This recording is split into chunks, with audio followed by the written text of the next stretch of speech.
tone constitutes consent and your calls may be provided to law enforcement agencies. Thank you for using Securus. You may start the conversation now.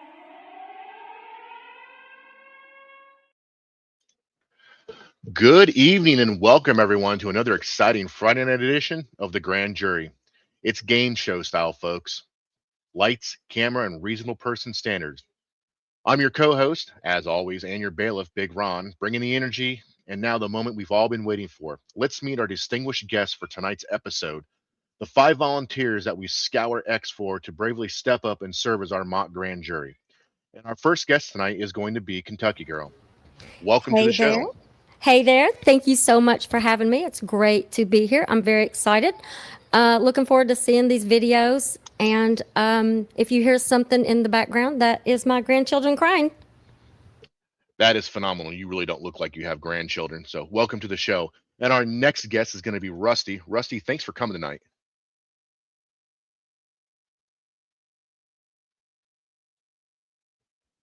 All right, we'll come back to Rusty here in a minute. Lisa, you're up. Thanks for coming tonight, Lisa. Thanks, Ron. I appreciate you having me. I'm really excited to do this. So thanks. It's going to be a blast. Everybody has a lot of fun. Rusty, are you there, buddy? Do we have Rusty? All right, we'll move on to Laura. Laura, welcome to the show. Thank you so much. I am so excited to be here. I have seen this before, and this has been a lot of fun. Sweet. Thanks for coming. And last but not least, Wee Willie, welcome. Good evening. Excited to be here. A little nervous. Let's do it. Awesome. No need to be nervous. It's going to be a lot of fun. All right, Rusty, one more shot. You there, buddy? I think we might be having some audio issues with Rusty tonight. All right, we're going to go ahead and move on. All right, folks, give them a big round of applause in the chat, folks. These are real people from X, ready to watch real-world body cam and dash cam footage, hear the context, and vote reasonable or unreasonable. We'll go case by case, play the video, discuss the key moments, and then poll the jury one by one, starting with guest one all the way down the line. Joe will guide us through the evidence, break down the law, and keep things moving. And like any good courtroom drama, we start with our classic intro. All rise. The honorable mock jury is now in session. The bailiff will now swear our panel of 5 everyday heroes from X. Do you solemnly swear to judge these policies, use of force videos based solely on the facts and the footage and what reasonable officers would do under these circumstances, without bias, without hindsight, and with the spirit of Graham versus Connor in mind? Say I do if you're ready to deliberate. I do. Outstanding. I do. That is beautiful. All right, guys. Like I say every week, the bourbon is cold, the cigar is lit, the jurors are in their seats, the chat is flowing, and we're ready to go. Joe, let's kick this thing off. Well, welcome. It is Friday night. Looking forward to this. We should, why don't you put Jason on the stage? Because as any good grand jury, we also have an expert witness. Let's get him in the mix. This is Jason, a retired 30-year veteran of Minnesota law enforcement. He's also the developer of the 3D Response School Safety System. Jason, introduce yourself to the folks or say hello. You're here every Friday night. I think most people know you. I'm ready to go. I like it short and sweet, folks. We have 5 really good cases to go through tonight. I want to make sure we get to each one of them. So let's get down to business. For all of our cases tonight, we will consider the use of deadly force. Deadly force is only justified when a reasonable person would believe, giving the same information available, that deadly force was necessary in self-defense or defense of another person. Now, we talked about the reasonable person. You say, wait, what is a reasonable person? I'm glad you asked. A reasonable person is a legal term. It's referring to a hypothetical construct of a reasonable, prudent person, not the smartest guy in the room and not the dumbest guy in the room. The reasonable person, the most important thing you need to remember tonight, the reasonable person is not you. We're not asking what you would do. Somebody's got an open mic. Take care of that for me. Thanks. We're not asking what you would do. We're asking what that hypothetical construct of a reasonable person would do. Now, unlike a trial jury, which is what most of us may be familiar with, we have a jury of 12 and it's very formal. A grand jury is slightly different. A grand jury only needs to be convinced of more likely than not that something was justified or not, or reasonable or not. We're not looking for beyond a reasonable doubt. We're not looking for such a high level of standard. It's pretty low. It's literally probable cause, which means more likely than not.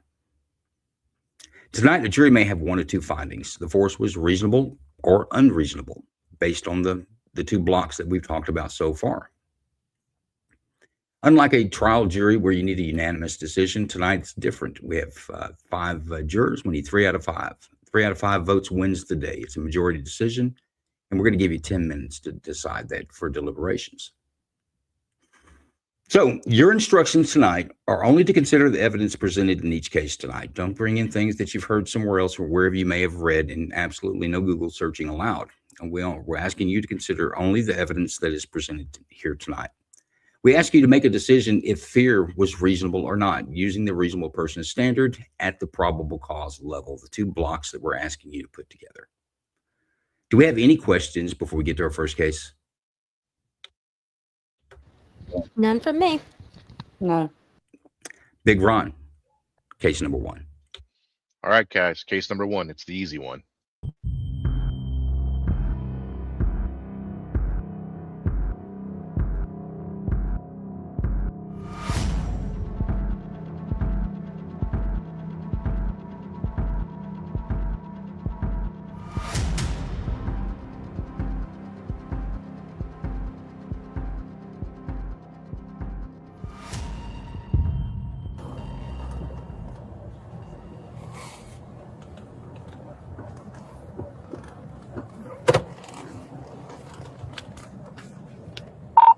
Is it all fenced in right there, Armand? I think it is. I can go around the other side. You want to just pinch them here?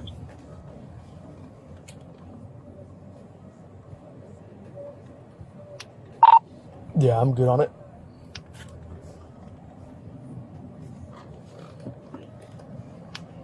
He just sat down, so I mean, dude, I can just almost pull up right behind him if you want to take him in the front. Alright, that's fine.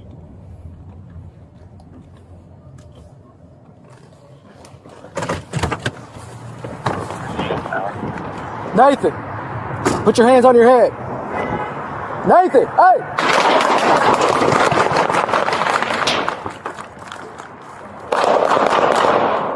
Is he still down?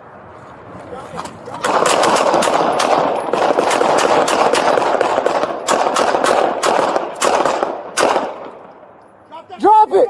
Drop it, Nathan! Nathan, drop it! Nathan, drop it!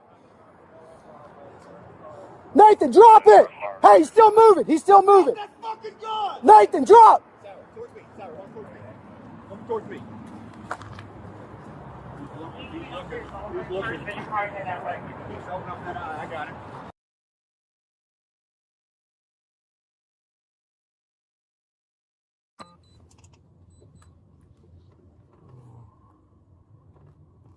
Where's he at, Tower?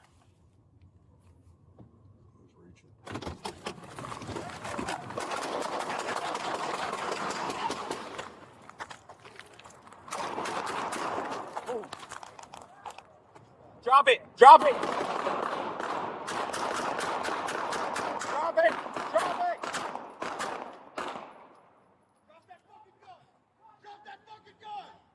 1350, we've got shots fired behind the Taco Bell on Broadway, Sardis Cars. We've got male suspect down.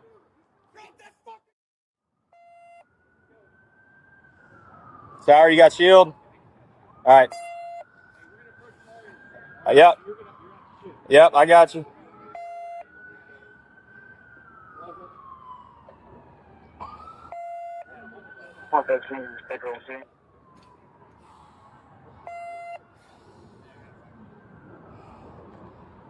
Nathan, stop moving. Put the gun down, Nathan. Stop. Is he holding it? Nathan, stop. Huh?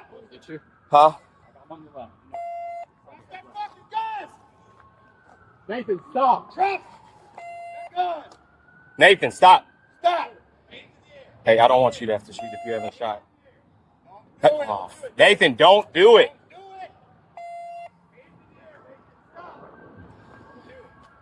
Is it in his hand? Nathan, stop! He's picking it up again, guys.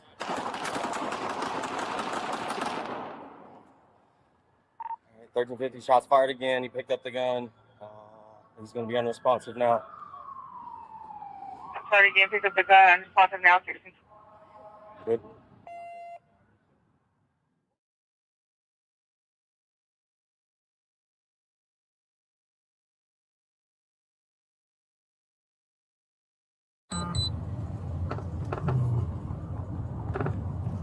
Really good, sir.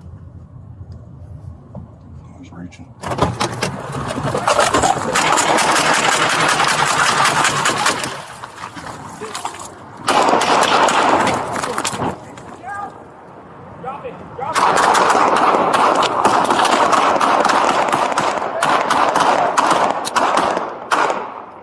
Drop that fucking gun!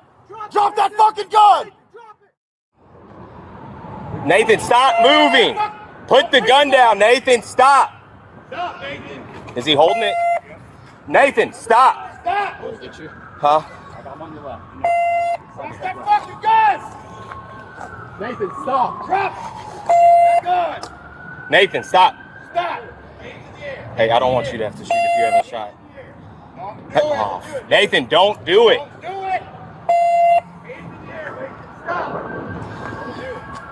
Is it in his hand? Nathan, stop! He's picking it up again, guys.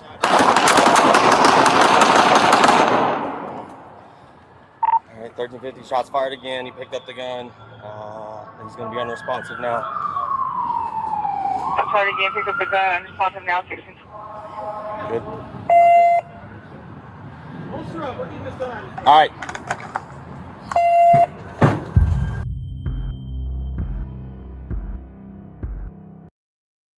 Okay, folks, there's your first case, and Nathan is unresponsive now is the theme of that video. Do any portion of the video you'd like to see again or have any questions?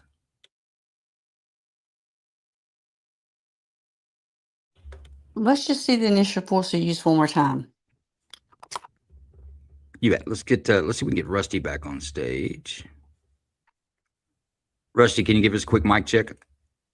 Yeah, I can hear you now. I had to jump out and jump back in again. I couldn't hear anything at all. And folks, that may happen. It's the internet. If that does, do just what Rusty did, drop out, and we'll get you back up, and we won't really miss a beat. So we want to go back and see which view would you like to see the use of force? The very first one.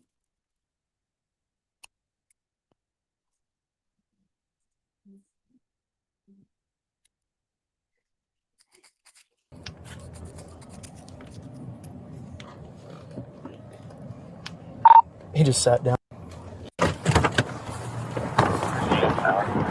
Nathan, put your hands on your head. Nathan, hey!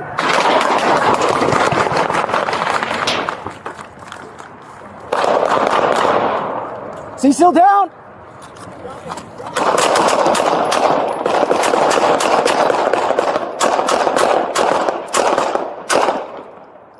Drop it!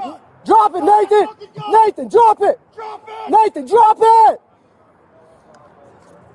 Nathan, drop it! Hey, he's still moving. He's still moving. Nathan, drop! Come towards me. I got it.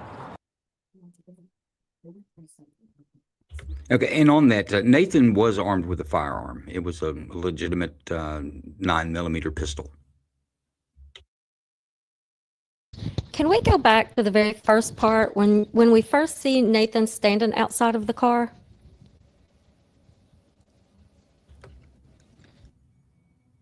I believe you're talking about from this point of view.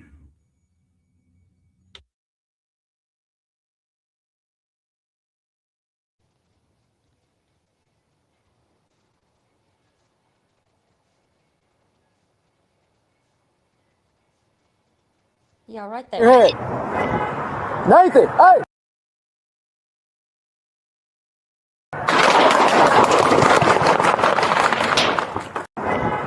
Nathan! Hey!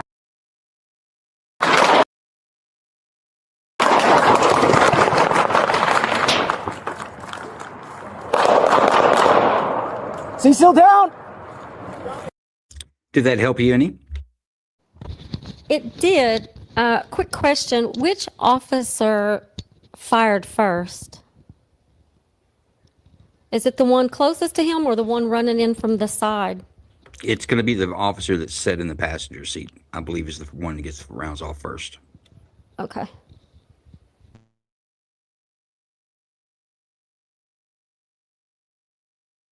Let me see if I can get you to that point.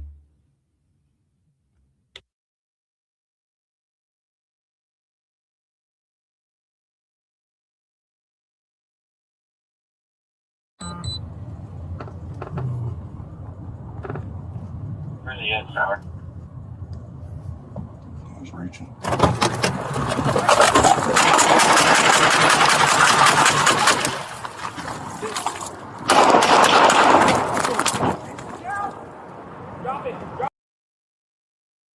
I believe the shotgun rider was the first one to get shots off at him.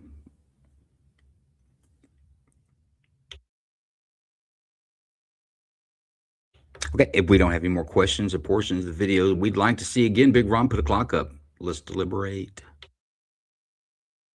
Okay, we will do this for each case. I'm going to go around and ask everybody's initial opinion just to get things started. And I'm going to start with Wee Willie from Texas. Wee Willie, what's your initial opinion on this? Initially, everything happened so fast. I don't think he gave the officers a choice but to open fire. And then what really clinched it for me was the body cam for number 3. The officer shows he's reaching before the officer even gets out of the car. So I don't think they had a choice. So you're leaning towards it was reasonable for the officers to use the deadly force in this manner. Yes. Okay, very good. Rusty, what do you think, sir?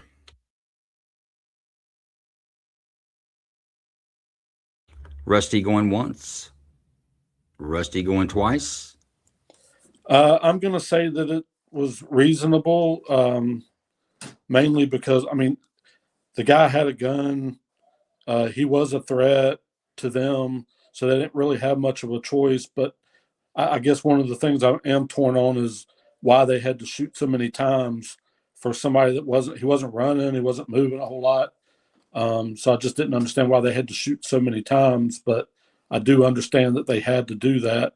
So I would say it was reasonable because of that. So you don't think at any point the number of rounds became excessive? In other words, the force was reasonable up to a point and then it became excessive? Do you believe there was excessive force used?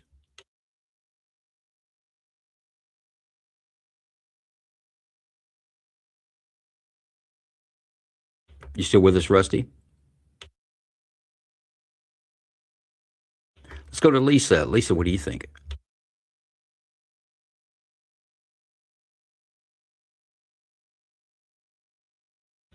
Mic check 1, 2, 3. Can you guys hear me? Okay, I'm with you. There you go. What do you think Sorry. about it, Lisa? I think it's reasonable. I think whenever I watch anything like this, I always wonder when you said, do you think the number of shots were excessive? I always wonder if they're excessive. But I also try to put myself in their situation, thinking, well, if I was the person, the policeman, and that person would not stay down like Nathan would not stay down, Nathan would not let go of the gun. I mean, it's all about protecting yourself and making sure he doesn't get up and kill someone. So I think it was a very reasonable use of force. Very well. Let's go to Laura. What's your initial pick on this? Yeah, I agree that it was reasonable because, as long as Nathan had that gun in his hand, he was a threat, even if he was down and he wasn't running.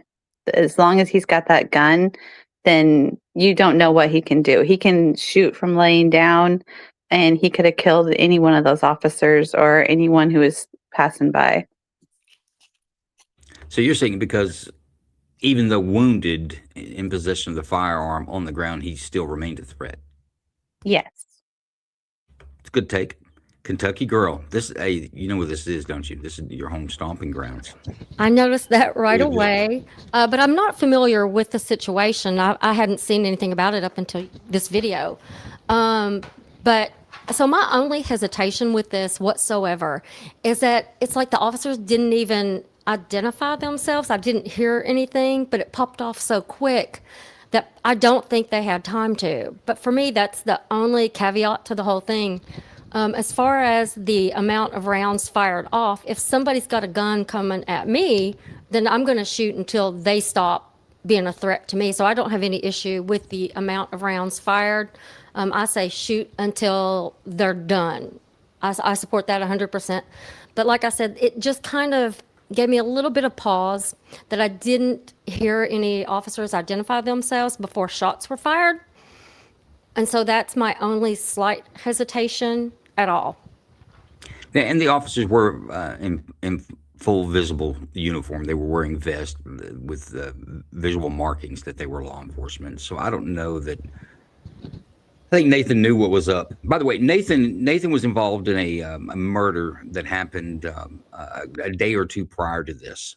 And he'd had a murder warrant, killed two of his friends, or allegedly killed two of his friends. They'd been looking for him. This was a group of detectives from the Louisville Police Department that were specifically looking for him. That's why when he gets out, hey, Nathan, he talked to him almost like he knew him, which, you know, when you're doing that, you'll know enough about them that you do feel like you know them. Well, and here in Louisville specifically, Louisville's a nice sized city, but the police officers, everybody knows who they are. It's a very tight knit community. And even though it appeared to be some sort of unmarked car, there are no unmarked police cars in Louisville. Everybody knows them all the time.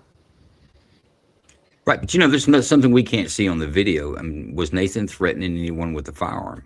No one's brought that up, but that's not real clear in the video. Is that a concern or a question for any of you?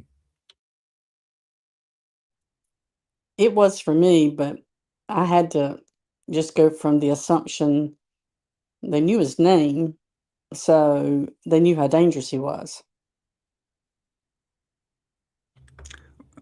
I don't know how well that holds Right. up, I'll be honest with you.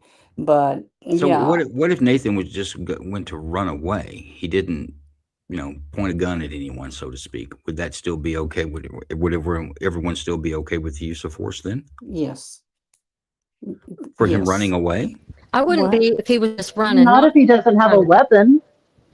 How do you know he doesn't have a weapon? Isn't Well, that what Joe yeah. asked? If he doesn't have a weapon and he's running away? Well, let me ask you this. Would it be reasonable to shoot someone for running away? If the only justification for use of deadly force is defense of yourself or a third person, would it be reasonable to shoot someone for just merely running away? No. After the police have told you to stop? Right. Stop or shoot really doesn't hold up in court. It sounds good in the movies, but So that doesn't hold up. Tennessee versus Garner stopped that. There was a Supreme Court ruling that said that you couldn't use deadly force to prevent someone from fleeing or escaping. But then that's a problem.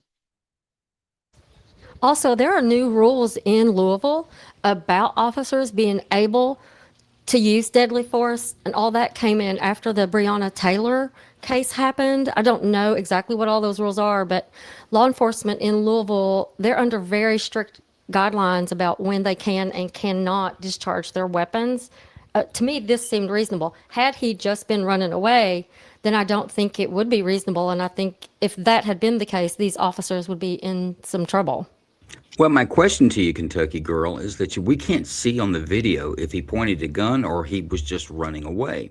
We do see from the body-worn camera video number 2 where the driver of the vehicle pulls up that's next to him. When he gets out, he runs around the rear end of the vehicle. He's running with the suspect. The suspect started out in front of the car. He winds up on the ground near or past the rear of that vehicle. So that tells us that he was moving. Was he just running away when he was shot? I don't think you could say he's just running away if he's got a weapon in his hand, and he clearly did because he would not let the weapon go, even when he had been shot. Hang on, there's my point. Did you see it on the video? Did you see the weapon? At any point, did you see the weapon on the video? No, I couldn't see the weapon on the video, but I'm also, my eyesight's terrible, so I don't want to. Let me ask you this. Well, I'll tell you, none of us could. The video wasn't that clear. You couldn't see a weapon. But let me ask you this. Why are you so convinced that there was a weapon there? Was there something else that happened in the video that convinced you?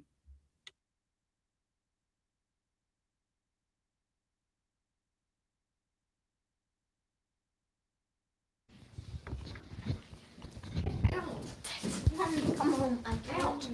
So, I mean, it literally could mean, you know, none of us saw a gun, so we're having to take the cop's word on it. And if everyone's okay with that, that's fine. We've got 46 seconds to decide if it does. I had wondered about that. I have a question. Go with the question. I could have sworn I saw flashes from his car, but now I'm not sure. Let me go this route with it, playing the devil's advocate maybe, but we saw all the videos. They're all happening at the same time. All the officers reacted as if this guy had a gun at the exact same time. Does that hold any weight as to at least they all believed that he had a gun when all this happened? Because we could tell by their reactions. We have one guy, he doesn't even get out of the car. He's popping through the window and through the open door as the guy runs by. I think they clearly saw him as a threat. I mean, they clearly saw him as a threat. All at the same time. And here's my question to you. We're going to go to a vote, and I want you to vote on whether that threat was reasonable or not. I'm going to go to you first, Lisa. Was it force used reasonable or not?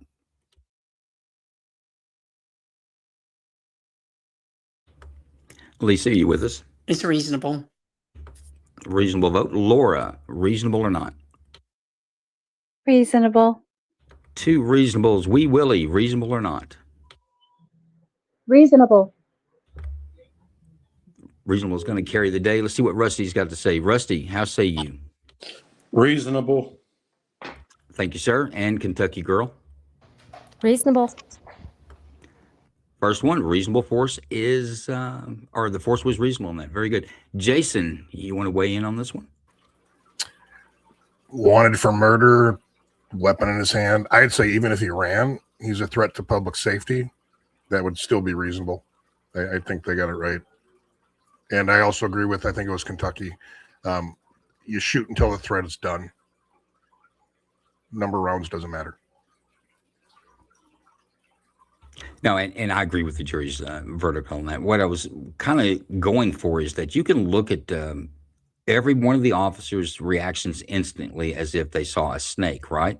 Let's say we're all walking towards a fishing spot, and we all jump and move away from one point all at the same time. This is videoed. And we all say we were running from a snake. Would you believe that we were running from a snake? Even though you never see the snake? I would. Of course, it would be reasonable that our actions were reasonable for what we claim to have seen. And I think the officers, that's a good example of exactly what these officers were doing. They all reacted instantly, including the guy in the passenger seat that sold it for me. That guy didn't see a guy running away. He saw a threat. Exactly. And speaking of threats, let's talk about small content creator threats, and that's the Range Minded podcast. Let's run Range Minded's promo and talk about him for a minute before we get to case number 2. Have you ever wondered to yourself, man, what time does the store close? Or where's the best cheeseburger near me? Well, I'm not going to answer those questions. That's what your damn phone is for. Use that. Instead, if you have stuff related, to the 2A world, I'm your man. My name's Steve. I run the Range Minded podcast. On the podcast, we talk about all things Second Amendment, whether it be new guns or gear. Maybe we talk about some training. We'll dig into Washington and the shenanigans they get up to. Sometimes we talk about the Supreme Court and the crap that they're doing. It's always a good time, a little smorgasbord of the 2A, if you don't mind me using that narrative. Either way, you can find us whether on YouTube or Rumble, Range Minded Podcast. I'm also on all sorts of streaming services, wherever you listen to your podcast, Range Minded Podcast. You can jump on the website, rangemindedpodcast.com. Maybe stop by, buy a patch and some other things there. You can link to the social medias and all that other stuff. Hope to see you there. It's always a good time. Anyways, you guys have fun, stay safe, and always stay range-minded. See you guys soon.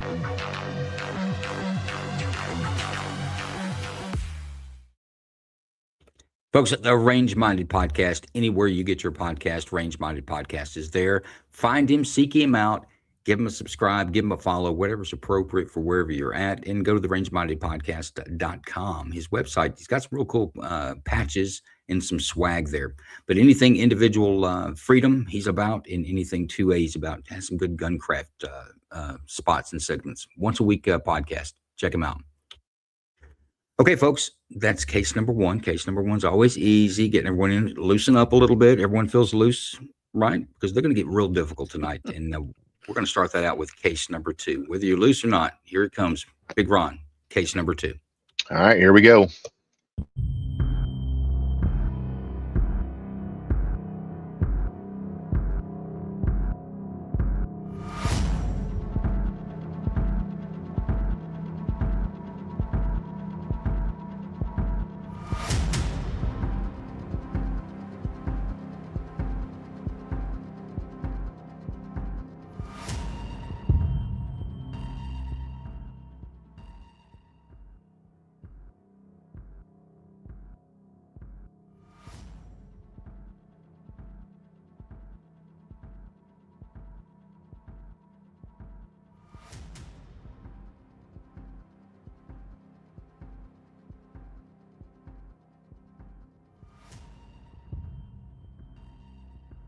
So Antioch, California, you've got a back end smash and grab at 4 something in the morning.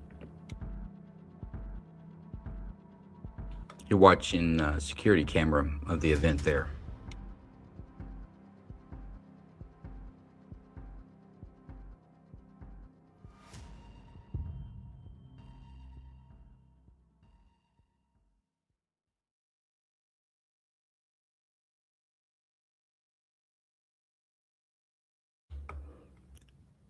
Vehicle flees with an officer inside the vehicle. You got a vehicle in the store.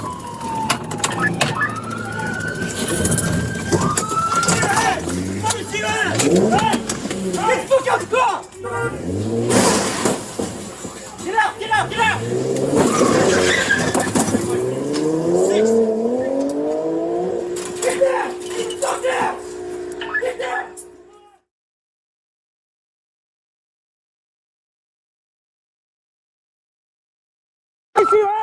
Let me see your hands! Let me see your hands! Let me see your hands! Let me see your hands! Hey! Hey! Let me see your hands! Let me see your fucking hands! Hey!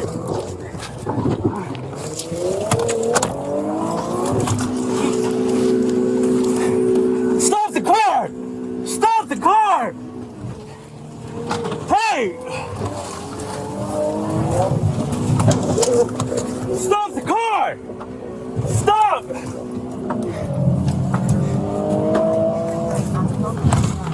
Get out the car, bro. Stop the car. Get out. Stop the car. Get out. Stop the car. Get out. Hey! I'm gonna crash. I'm gonna crash. All right, stop the car. Stop the car. I'm gonna crash. Get out the car. All right, stop. Get out. Stop. Throw the gun out. Stop. Throw the gun out. I'm gonna crash this motherfucker out. Stop the car. Get out the car. Get out the car, bro. Hey, stop. Stop. I'm gonna crash, bro. Don't. It's not worth it. Hey, it is worth it, bro. I got family, bro. All right, talk to me. No, talk to me. Talk to me. Talk to me. Talk to me.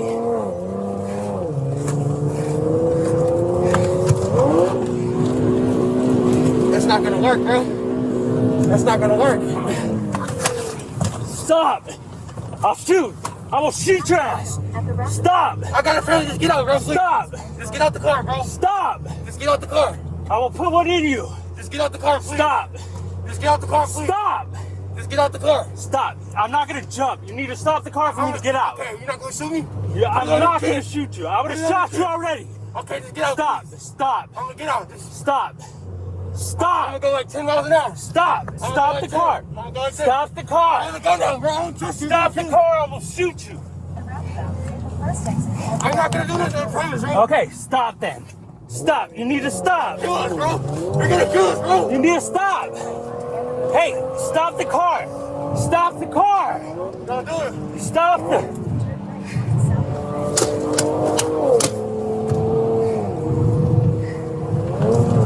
Stop the car! Don't do it. Stop the car! Turn right. I'm warning you, I will shoot your leg! All right, I'm about to get out. I'm about to get Stop! out. Stop the car! I'm about to get out. Stop the car!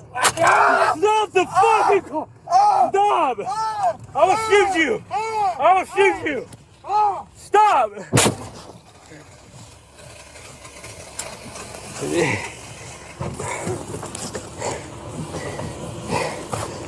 Z5, shots fired.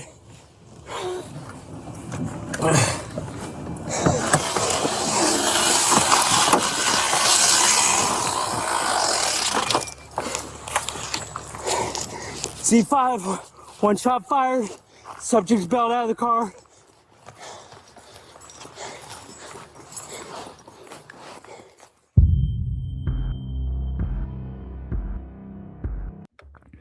Case number 2. California, they've got a smash and grab robbery going on real time. Law enforcement's notified. They arrive on scene. Officer arrives, opens the passenger door. There's a driver in the vehicle, two suspects inside the store. Opens the passenger side door. The vehicle had lurched forward and hit a patrol car and was on the path of backing up when the door kind of scoops the officer into the interior of the vehicle.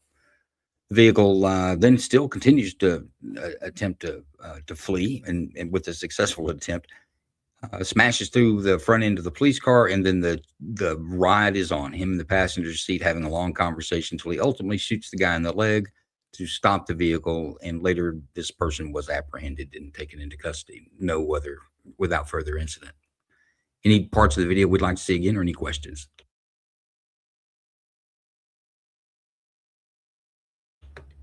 None? Are there any laws in California we need to be thinking about on this one? No, but we're not really going to, for all the cases tonight, we won't ask you matters of law or policy. We'll ask you just whether or not, is it reasonable that this officer had, was the fear this officer had that drove him to shoot this person, was it reasonable? Yeah, I thought he should have shot him sooner. Well, let's talk about it then. Deliberate. Let's put a clock up. Tell us about it, Lisa. Well, we already saw the guy was backing up the car to steal something. He winds up with the policeman in the car. He keeps telling him to stop. He keeps not obeying what the policeman's saying. So he should have been shot more than he was shot. You know, I'm going to go out on a limb from your comments in the last deliberation and this deliberation. You seem to think it may be okay if you disobey the lawful order of a police officer that the police officer shoots you. Well, not so much that they should shoot you. Depends on what the situation is. I mean, if I disobey one because I don't hand him my license, I hope he won't shoot me. But if you are being caught in the act of a robbery and you hit a police car and the policeman's in the car saying, stop, when is it okay to disobey the law? When you are breaking the law? Well, our question is, when is it okay to use deadly force? And in this question, it would be when one has a reasonable fear for himself or a third person. Well, he's talking about crashing the car, which could kill the policeman. But don't you think he's just trying to get away? I mean, if he wanted to hurt the cop, he could have hurt the cop already, right? Yeah, he could have. But, emotions escalate and people start feeling desperate. And you don't know what they'll do. So how long do you hang on until you decide, my life is really in danger? I don't know, but I think we got a good gauge of it tonight. We'll go back and clock this guy on the video, how long he was willing to hang on. Okay. Let's go to Laura. Laura, what do you think about this? Yeah, I think that the officer should have shot sooner because, again, this guy was speeding. He was not showing any, like he wanted to slow down or stop. He kept telling the officer to get out of the car. And if the officer hadn't have shot him, who knows where he would have taken the officer. He probably could have taken him somewhere where the officer could have been harmed. Or he could have hit someone just trying to desperately get the officer out of his car. Yeah, you know what? Let me add another one because I think this holds true in all 50 states that you can use deadly force to prevent a kidnapping. So that it's rarely that we see that, but this officer technically was kidnapped, was he not? Yeah, I mean he fell into the car because of this guy, the way he moved the car. He wasn't necessarily trying to ride in the car, and he ran off with him knowing he was in the car, and he wouldn't even stop the car. He would only slow down and told him to get out, which was not reasonable. So I'm just going to take a guess that you're leaning towards this was a reasonable use of force. Yes, he warned him several times to stop or he was going to shoot. All right, let's go to the minority on the panel. Rusty. Rusty, what do you think? It's going to shoot. Yeah, I'm going to say it was reasonable. I think the officer gave him more than enough time and plenty of chance to stop the car, to do it. He probably should have done it sooner than he did, but he didn't. He tried to give him multiple chances to stop, and he just wouldn't. I'm going to say that's reasonable force. Let me ask you this. Would it be reasonable if he didn't shoot him in the leg, if he'd shot him in the chest or the face? No, that would change it for me. I think I don't think you need to kill somebody in that situation, but I think he did what he felt like he had to do to get the guy to stop the car. I don't think he intended on shooting to kill the guy. I don't think that was his intent. I don't think that's what he wanted the outcome to be. He just needed the guy to stop the car. And so I felt like he made a good decision there to just shoot the guy in the leg. So that's why I say it's reasonable. Can someone die from a gunshot wound to the leg? They probably could. So isn't that the same deadly force? Maybe so, but I'm going to go with no on that, but that's just my opinion. Fair enough. Let's go to Kentucky Girl. What do you think? Yeah, I think it was reasonable because he was an active threat to the officer's life. He was kidnapped, but he also continued to threaten to wreck the car, putting the officer's life and his own at risk. I think as soon as he made that first threat of that, I would have shot him. And maybe he should have tried something less lethal first, but either way, that guy was definitely a threat to the officer's life. Actively, that whole time he was in the car, he was saying he was going to wreck the car, and the officer was very calmly trying to talk him down, make him see what he was doing, and the guy was determined. Yeah, I think it was very reasonable. What do you think about the kidnapping? Do you think it's a valid, if the officer had a valid fear of being kidnapped, taken to a location that he's not in control of or know where he's going? Do you think that's valid? He was kidnapped. He was held against his will in a moving car.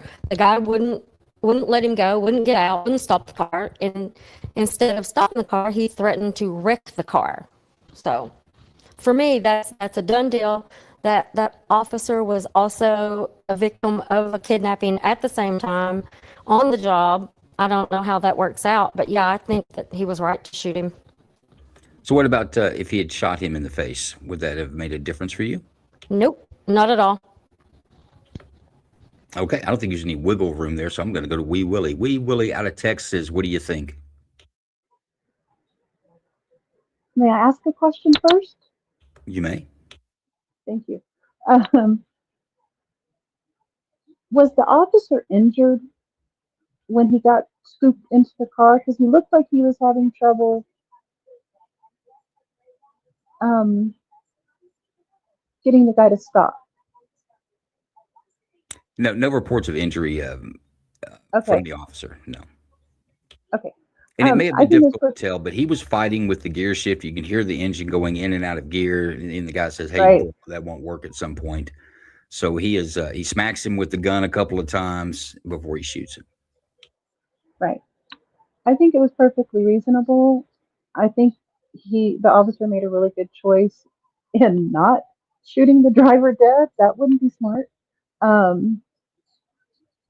And he gave him several chances, and it looked like the guy was going to comply and let him out, but he didn't. So, yeah, reasonable. So if he shot him in the face, though, you wouldn't feel that way?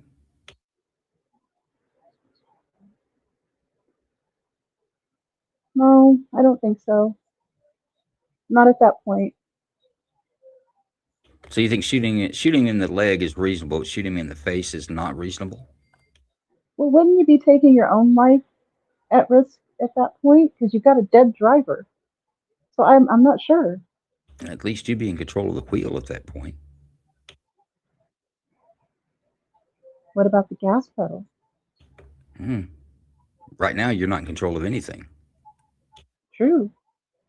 And ultimately, that's what happened. He shot him in the leg and they wrecked out.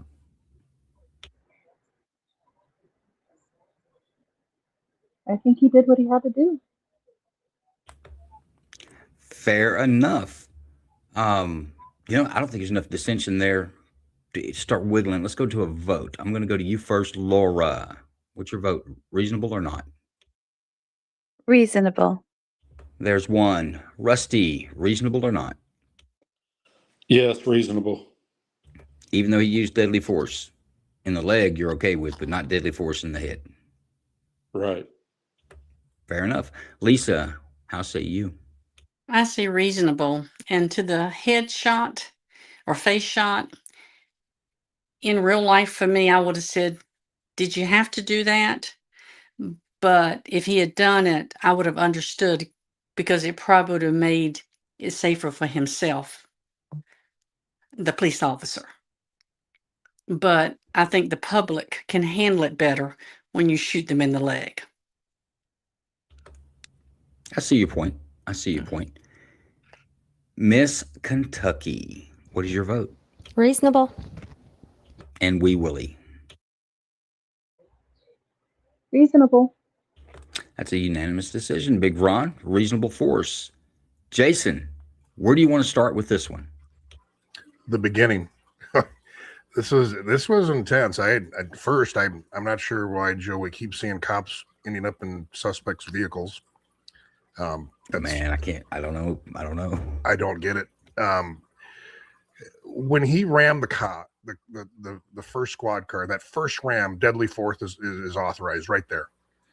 And I think this ties into the reluctancy for officers to do what officers need to do. Personally, they probably should have lit his ass up right when he was using his vehicle as a weapon. It didn't go that way, and now we have a cop in a car. And now in that officer's mind, you're sitting there going, if I shoot him at this speed, he has no control of that vehicle. Now he went into a CIT mode where he's almost doing, just talk to me. Let's talk through this. I mean, it's just a messed up scenario all around the board. It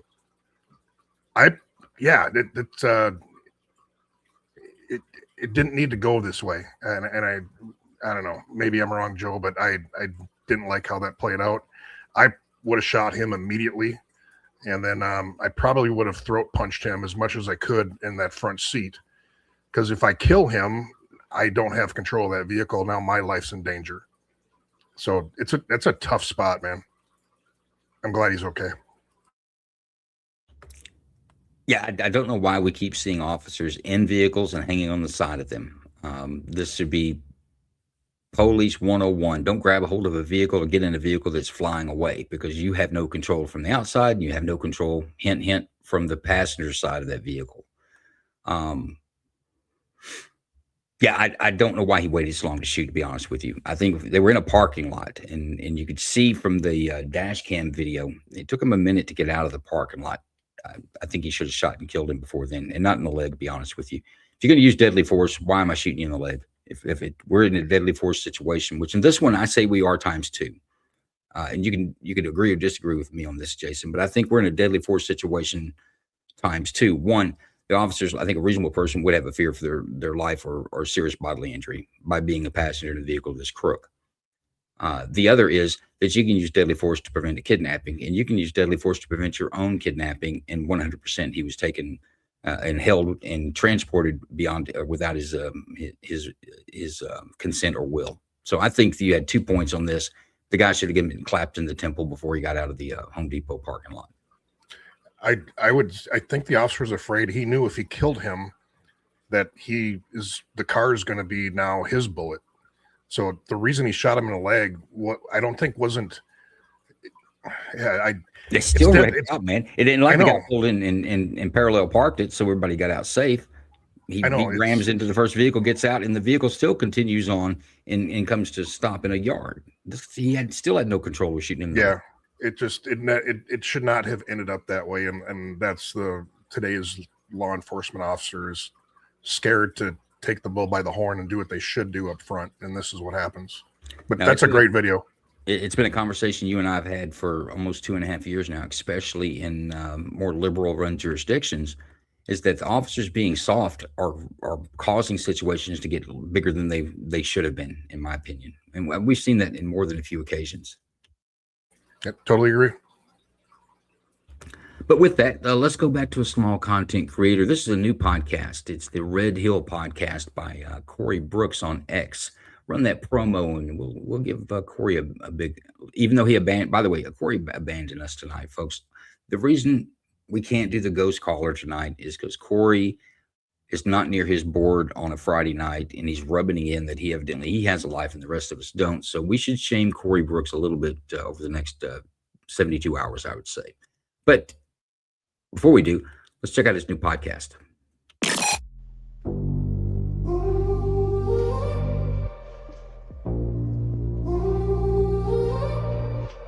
They frame me in a picture, Sharpie horns on my head, every rumor like a scripture, they repeat what they were fed. Yeah, I'm walking through the whisper, let them burn me in their tails. I keep receipts in my ribcage, every scar, every DD. Call me the villain, paint me in black, blame every crack in your heart on my back. But when the curtains falling and every mask is gone, you'll see the villain was the hero all along. Yeah, I'm the villain. I'm the hero all along. Yeah, folks, the Red Hill podcast, it's by Corey Brooks. If you don't know Corey is a firearms instructor in the state of Illinois, and he's absolutely absolutist, I would say, would be his point. But he's got a podcast where he's going from Facebook to X, and I think some YouTube as well, with some different types of conversations related around to, honestly, just being a Black conservative in Illinois. But real interesting podcast on Thursdays. I believe he's kicking them off at 7 p.m. Central, so that'd be 8 p.m. Eastern. But give Corey a follow if you're not, and check out his podcast on Thursday. With that big run, it's time for case number 3. Everybody get your eyes wiped, pay attention, get a notepad out. This may be your most difficult case tonight. Oh boy, a tricky one. Here we go.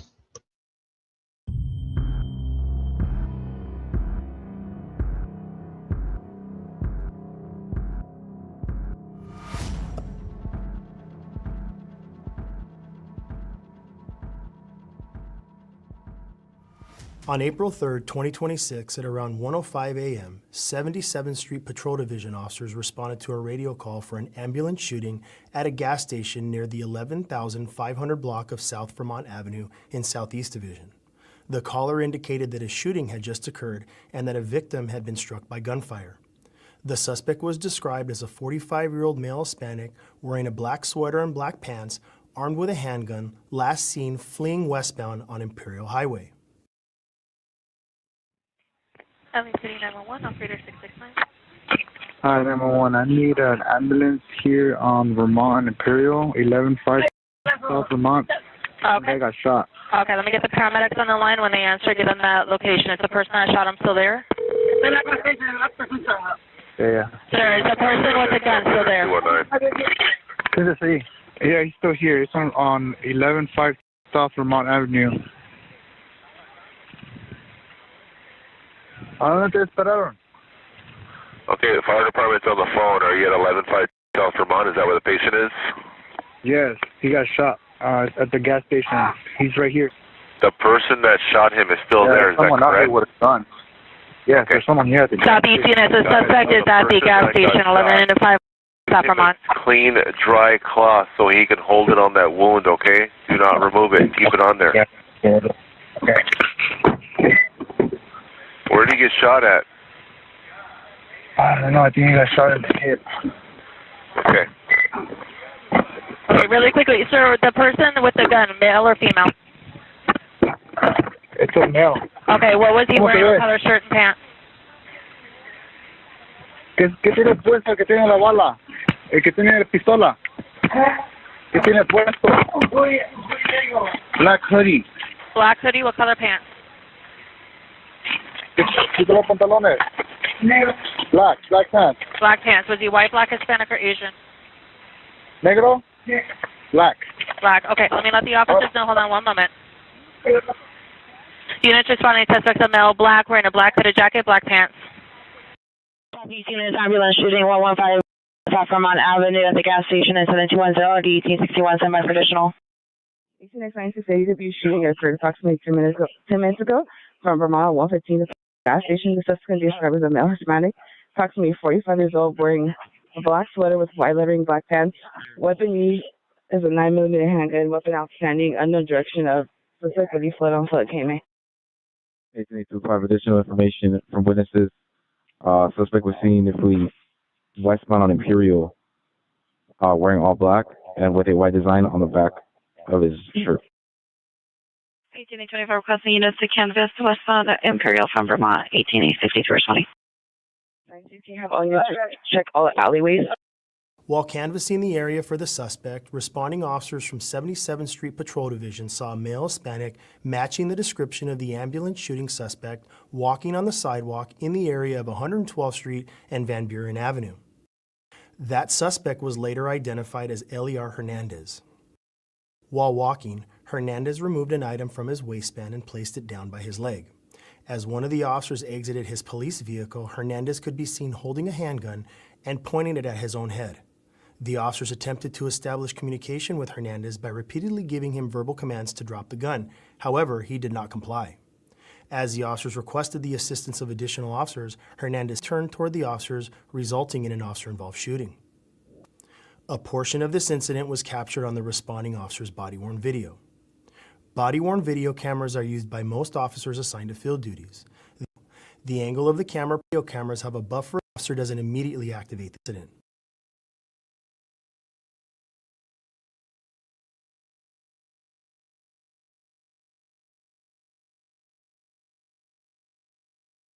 Drop the gun! Drop the fucking gun, homie! Drop the gun! Drop the gun!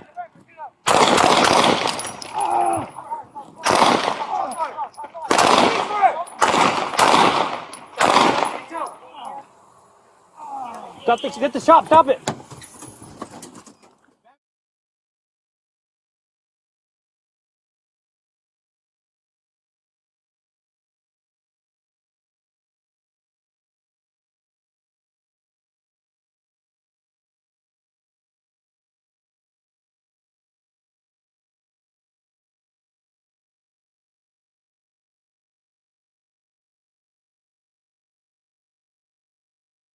Needs help. Shots fired. Don't reach for it. Shots fired. Officer needs help. Fuck. Your location? Van Buren. Van Buren.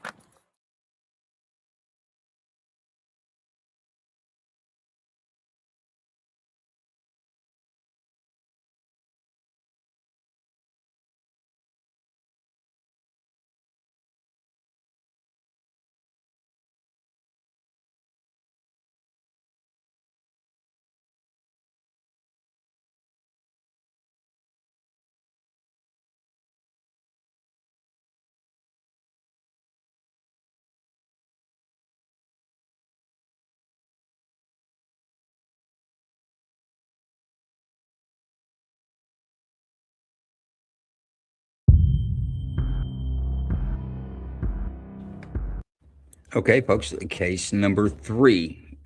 This suspect was involved in a shooting. You saw the security video camera of that, footage of that.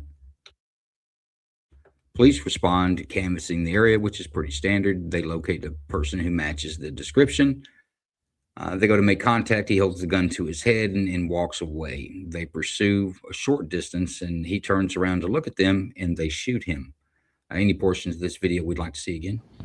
Yeah, can we see the first body cam right when he very first starts?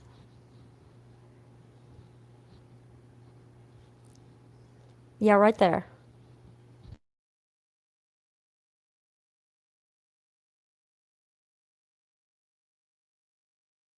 Drop the gun! Drop the fucking gun, homie! Drop the gun! Drop the gun!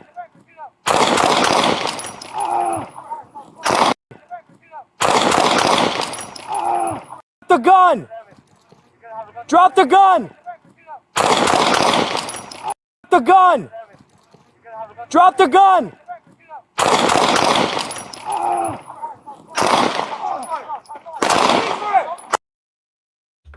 That clear anything up for you? You know, I thought it would, but it didn't. It didn't. I thought it would, but it didn't. Any questions, or is there something, a portion of that that's bothering you? Maybe we can...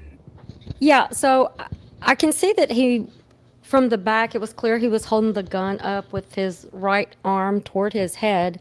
But if there was an angle where you could see more toward the side, because behind him, it's hard to tell when the other officer shot. Was he, turning toward, was he moving the gun toward that officer, or was the gun still stationary in that same position pointing toward his own head? Let's watch the security camera here.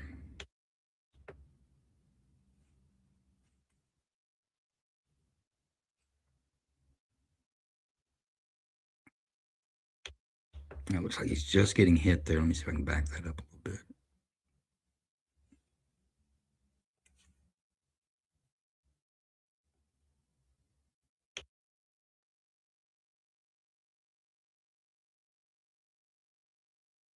It looked like the gun stayed at his head. And I think we can even see that in the first round of videos. Let me see here. Yeah.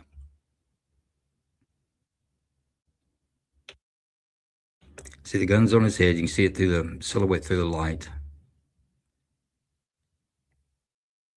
Now there he begins to turn his whole upper body, but he's turning his right arm with it, where the gun's still at his head. There's where the first round goes off.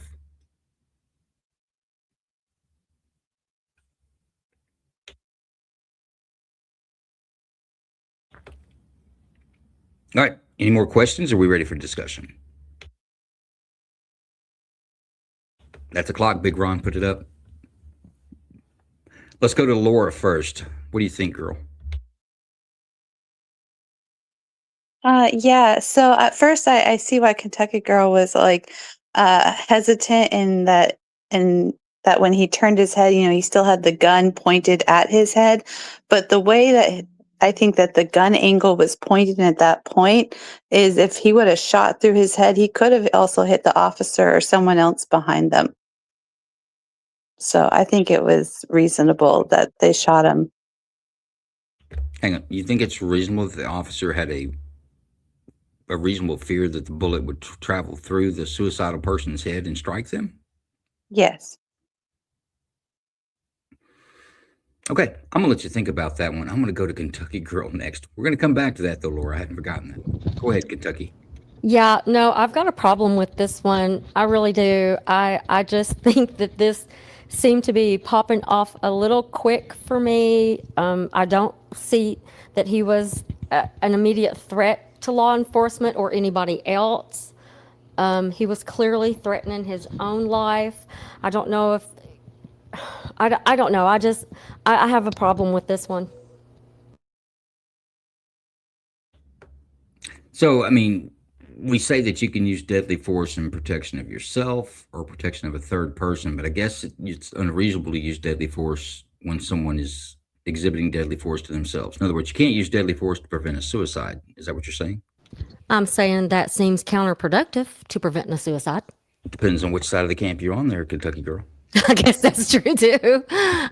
Just to me, the man did not seem to be in a situation where he was an immediate threat of the life of any other person except for himself. It could have been a situation where I just think that it popped off a little quick for me. Yeah, I have problems with this shooting. Okay, let's listen to what everyone else weighs in. Maybe they'll sway you one way or the other. Rusty, what do you think about this one, sir?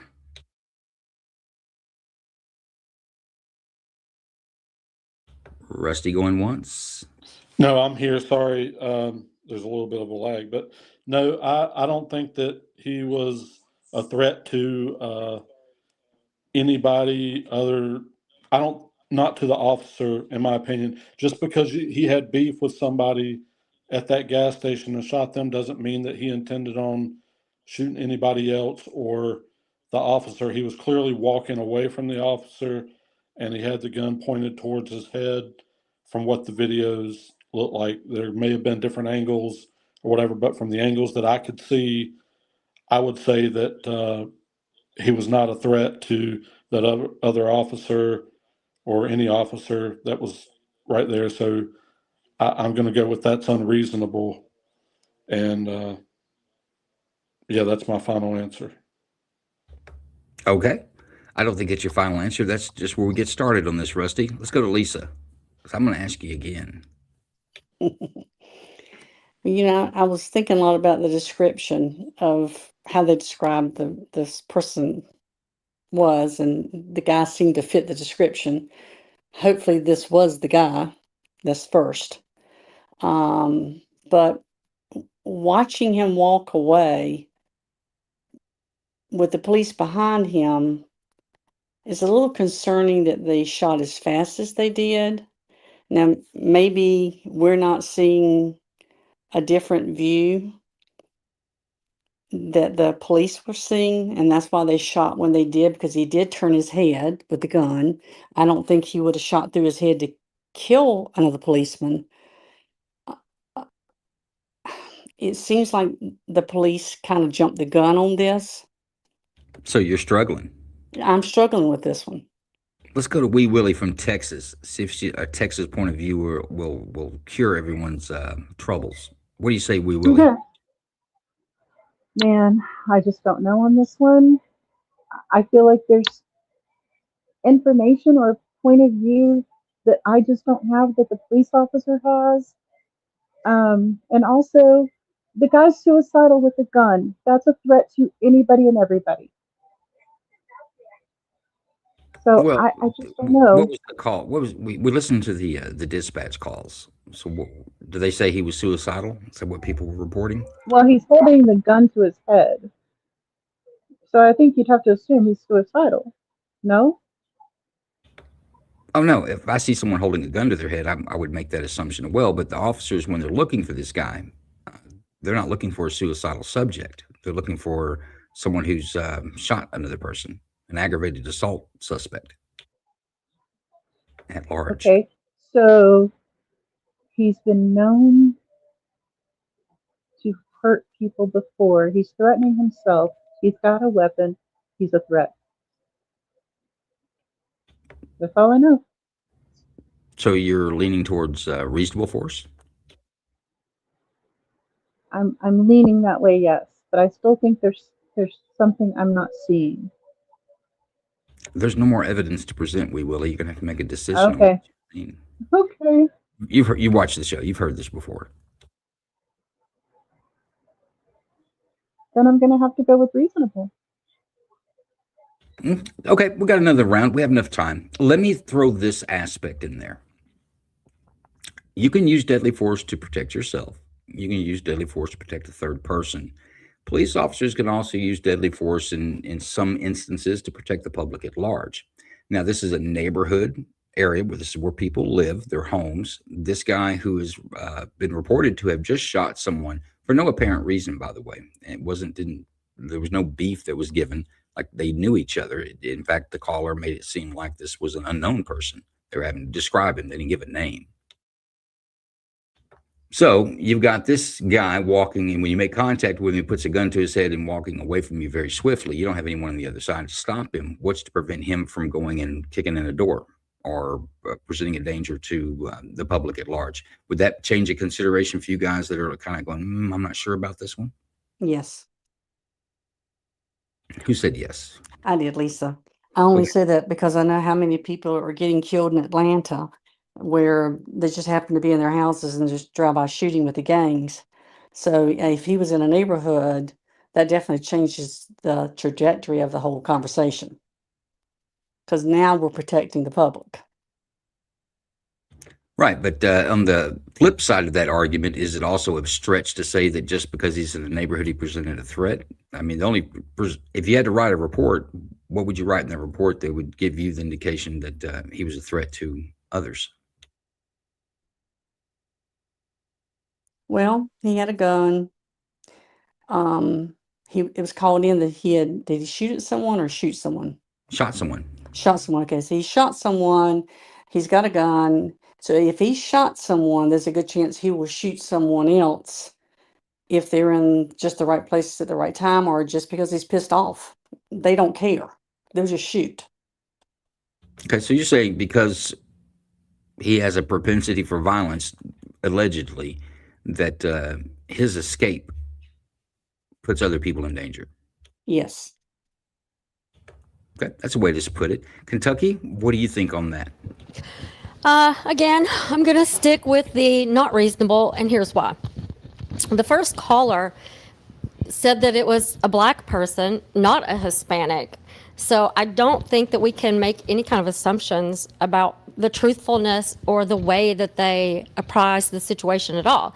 What we know is that somebody was shot and somebody shot somebody. What happened before, I don't think there's any evidence whether there was a beef or no beef.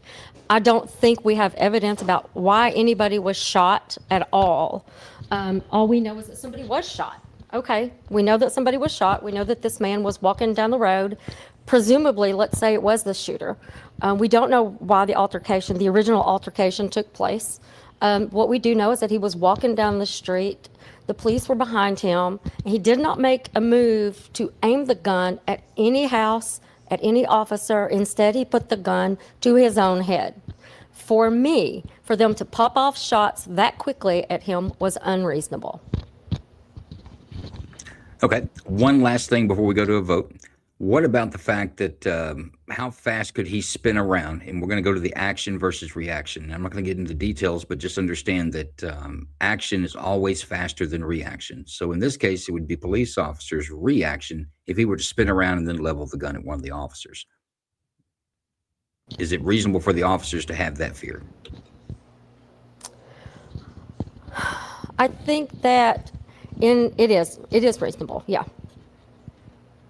Okay, just in time. I'm going to let you stew on it for just a minute, Kentucky girl. I'm going to Wee Willie, going to you first. How say you, reasonable or not? I still say reasonable. The guy had a gun. He was a threat, period. One for reasonable. Laura, your vote, ma'am. I think it was reasonable. Yeah, he had a gun and he could have moved that gun in any angle at any point in time, and he was not complying. So yeah, reasonable. Fair enough. Let's get our minority vote. Rusty, what do you say? I'm going to go with unreasonable. I just think that you open up a whole lot if we have officers going out there shooting everybody that shot somebody else somewhere down the road or whatever, it just opens up a whole lot. I'm going to say that's unreasonable. The guy was not a threat to him. So very well. My count, Big Ron, are we in a tie? Are we 2-2? What about me? We got one more to go. Well, I know, but obviously we can't have a tie with 5. We're in a tie right now, right? So Lisa's the deciding vote. I think so. Very good. I didn't forget you, Lisa. Calm down. I was trying to ramp up your decision here. Y'all blew that all to hell. What do you say, Lisa? I say it was reasonable. Now that I think about what you said, I mean, yes, he turned his head, he had a gun, and he could have just flipped around in a second and shot the policeman. And the policeman's protecting himself and the public. You was looking for a good argument to go with the cops on this one, I think. Well, you know, it's really this is a hard one because the guy, I'm going to use these words, looks innocent, but again, because of where I live and know and what I see happening, I know how fast it goes wrong, and this is definitely a situation that could have gone wrong very quickly. And so, what do? You just, as the policeman, I think you protect yourself and protect the public. I will say that let's go ahead and post that verdict. That's going to be a split decision for reasonableness, but a good debate. Supreme Court said in Connor versus Graham, which is about a law enforcement use of force, deadly force, and said that officers, these situations should be viewed with deference for a quickly or swiftly evolving situation and without the benefit of hindsight. And these cases are always difficult. But now, Jason. Yes, sir. What do you think on this one, man? Completely reasonable. The guy just shot somebody. It's not every day you see somebody walking down the street that fits the description, holding a gun to his head. As far as the action reaction, I agree with that. That officer behind him, in his mind, I guarantee you, he told himself, if that dude makes one move like this, I'm shooting. And when he turned his head, that officer responded to the action of that guy. On top of that, are they just supposed to let him keep walking down a residential street with a gun to his head? I mean, this is a violent person who just shot somebody with a gun to his head that is not complying with orders, but reasonable all day long. I don't disagree with it, but I wouldn't want to be involved in that shoot. And you know what I mean, Jason, because no, it's going to stir things up. But I think when it comes to police policy and use of force statutes, it's justified. But it publicly probably looks bad to some people. But again, if they let him walk, now you got a barricaded suspect. He breaks into a room. I mean, you have to end it. This guy can't go forward anymore. No, I agree. I wouldn't want to be involved in that shoot. It's not as clean as you, if you're going to be involved in one, it's not as clean as one you would like. I think the strongest argument for the officer that contacted first, or the first sequence of video that we see, and this is just from the video, is that what's happening at the same time this guy's turning around is his partner's getting out of the car, and you can hear the car door opening and making the noise. His partner has now moved the car up and has gotten out of the car, and the guy turns kind of towards him. And honestly, from that angle, he's almost, all they have to do is drop the gun from the top of his head to parallel to his face and start banging rounds out, and those rounds would have gone towards his partner. So I think defense of a third person is the strongest argument for the first shot fired. Now, once we go beyond that, the number of rounds fired were pretty good too. Nobody said anything about that. Of course, I have no issue with that. He continued to be a threat and struggled to get to the gun, so that's what happens. But I think one of those shots, Jason, went through the sole of this guy's foot. Did you notice the foot that kept moving after, I did not. No, I didn't see that. You'll have to go back and look at it. You'll see one part there where his leg doesn't move by its own. Something's moving it, which is, it's going to be a bullet hitting it during all the barrages. But I think he took a round at the bottom of his foot. Can you imagine how bad that hurt? Good Lord. And I think his last reactions were kicking that foot, because you can see that foot just never stops kicking, because that was a hell of a hit. But with that, let's talk about hell of podcasters and personalities on X, and that is Drax and Kay Daly. Drax does the Drax's Pit on Saturday nights. You'll have and I say Drax, it's Rodens in there with them as well. They have great discussions. Probably one of the most entertaining streams besides the grand jury.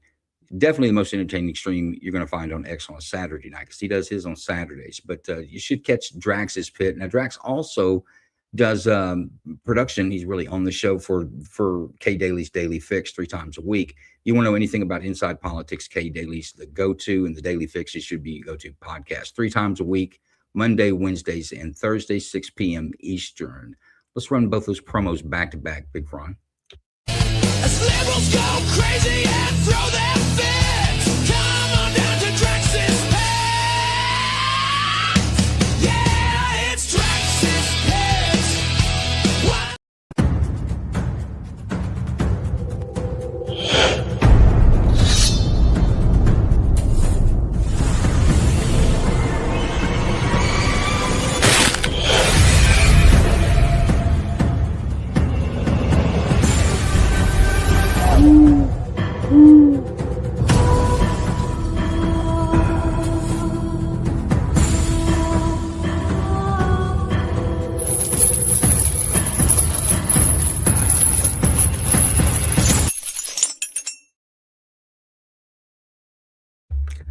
Folks, don't miss those. They're great and entertaining. Like I say, both the entertaining side and political side. They've got you covered between Drax and Kay. And Kay and Drax, if you're watching, it's time for a new promo.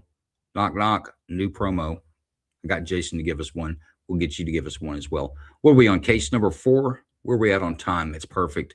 Case number 4, we got about 40 minutes. Let's do it. Case number 4. Stop the car! Don't do it! Stop!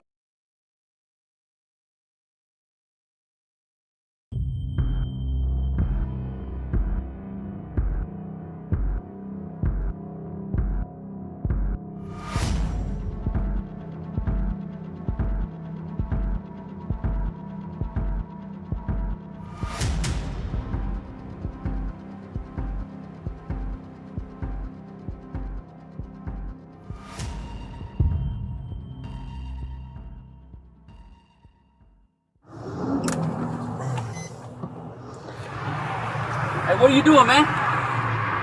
Hey, stop! What are you doing, man?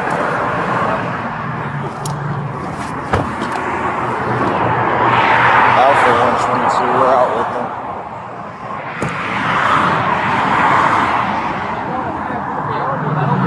Hey, bro. Hey. I'm not under arrest. Listen. No, you're being detained. We're just patting you down. For what? You're You can't walk on the highway. I'm on the side. My man, you cannot walk on the side either. We just got to pass you down and take you off the highway. I'm 12 minutes. Can y'all drop me off at my house? That's fine, as long as you're cool with us, okay?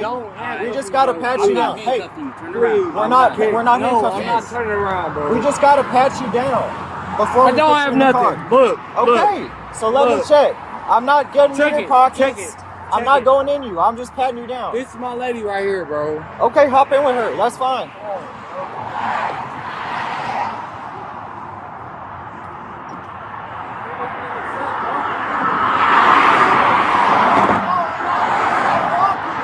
Get in the car. We're going to arrest you. I'm about to arrest you. Get in. For what? Walking on the freeway. It's a crime. Get in the car. Get in the car. Go.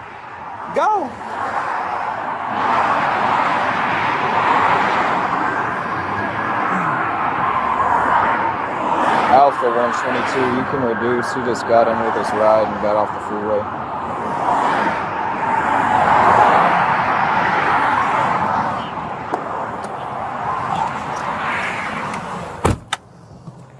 Wow. In contact.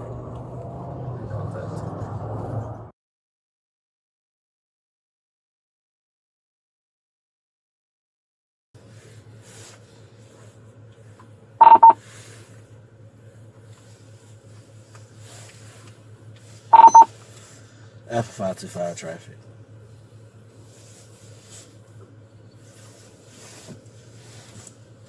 You said Alpha 535? Alpha 525. 10-4, Alpha 525. Go ahead.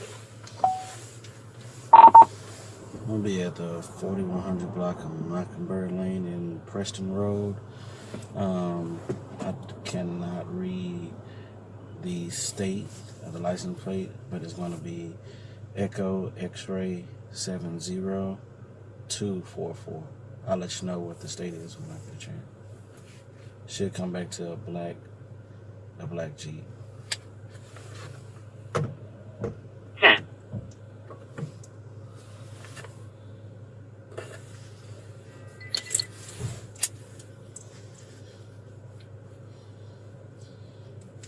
Dude. Hey, don't get out the car like that. Sir, can No, you take no, me? no. Don't Sir, get out. No, can no, you no, take no. me? Sir. Listen.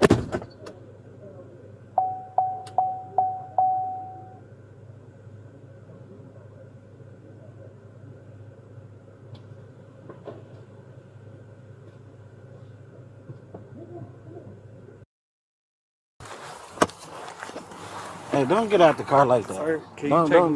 get Sir, out. No. can you take me? Sir. Listen. Go Sir, stand sir, over here. Go sir, stand over here. Sir. Go stand over here. I don't have any weapons. Listen. Bro, You're please in my don't way. touch me. Please You're in don't my touch way. me. You're in my way.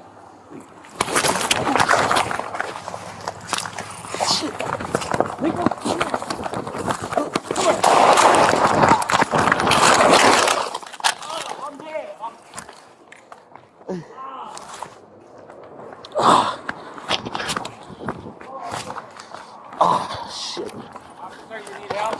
Yeah, shots fired.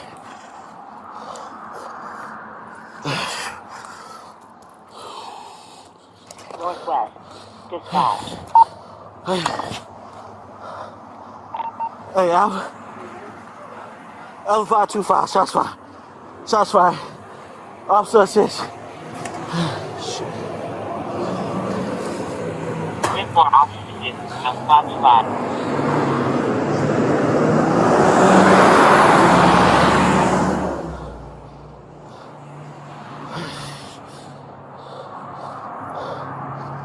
Where's he at? 200 block of Mockingbird. Hey, I got shots fired. I just shot. Where you at? I'm right here. He shot. Shots fired. I got a Person 4100. You all got? You good? Yeah. Dude, where's the suspect? He's right here. Is he down? Yeah, he's down. Block numbers Mockingbird and Lemon. Suspect is down. Yeah. No, he's not in there. He's not. That's not the suspect. He's down on the ground. He's down on the ground. Is it in this? I see the guy in the car. No, he's not in the car. He's down on the ground. Who are these guys in the car? They're not suspects. Okay, good. Who are these guys in the car?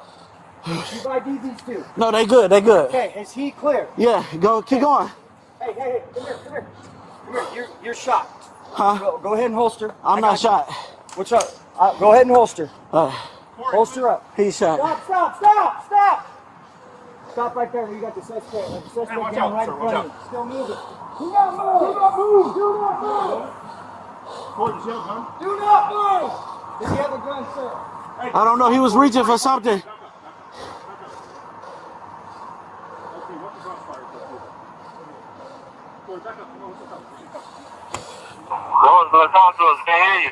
Hey, I got Holland Park out with me. Do not move! They got him down at gunpoint. He's down. 10-4. Copy. 1 at gunpoint. Holland Park on scene. Hey, send it if I need medical attention. I'm bleeding really bad from the face and the eye.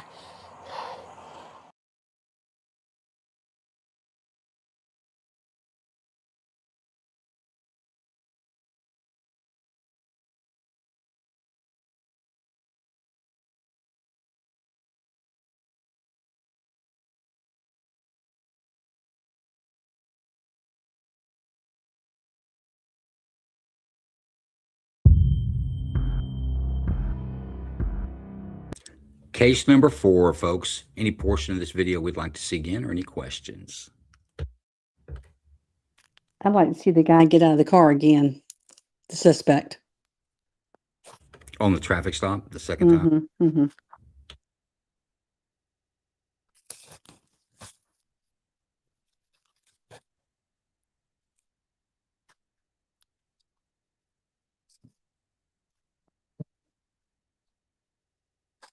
The license plate, but it's going to be Echo X-Ray 70244.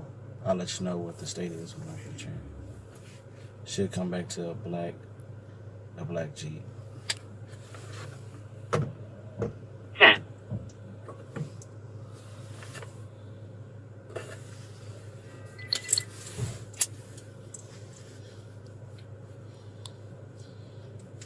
Dude. Hey, don't get out the car like that. Sir, can you No. sir, Don't get out. No. can you take me- Sir. Listen.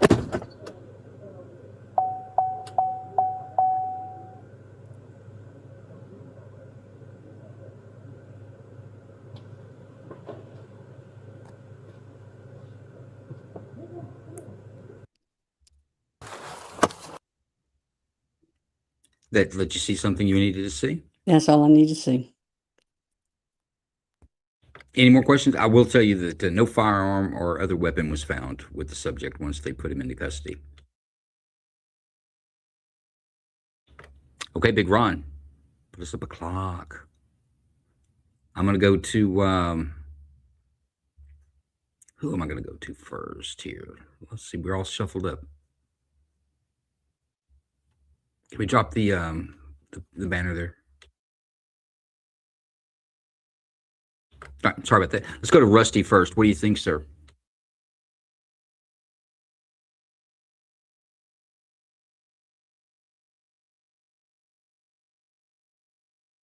Are you with us, Rusty? That's a tough one. Are you with us, Rusty? I am. I'm here. That he didn't have a weapon on him. I mean, I guess you could consider the ring on his hand a weapon, but I'm just torn over whether that was a justified shooting or not. I know you have to defend yourself, but I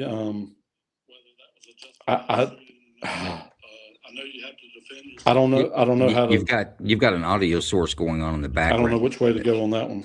That 16-second delay, we're hearing it twice. You've got an audio source going on in the background. I don't know which way to go on that one. That 16-second delay. I tell you what, Rusty, let's hear what everyone else has got to say on it, see if they can push you one way or the other. Wee Willie, what do you think? Oh shoot, you would come to me next. I'm just not sure. The officer seemed somewhat aggressive towards and he's threatening traffic and all that other thing. So is there something I'm missing? Because they were patting him down awfully quickly. Okay, you saw two different contacts. One was on Central Expressway 75 in Dallas. This guy's walking down the highway. And you can't walk down the highway there. And what they're telling him is, look, we got to pat you down and we'll put you in the car. We're just going to take you and get you off the highway. And he didn't want that. And he goes back and says, this is my girl, gets into a black Jeep Cherokee, which they're fine with. They just wanted him off the highway, and then he leaves. Sometime later, that same vehicle, this is in a different part of Dallas, gets pulled over by this Dallas PD officer, where we see him get out of the vehicle the second time. He walks to the driver's side of the vehicle of the officers before even being directed. He just gets out. Officer gets out and confronts him and says, okay, that's fine, whatever. Let's step back. He doesn't. He keeps staying in close, and he throws a few punches, actually, and hits the officer and attacks him on the driver's side door. But there were two different law enforcement contacts we observed.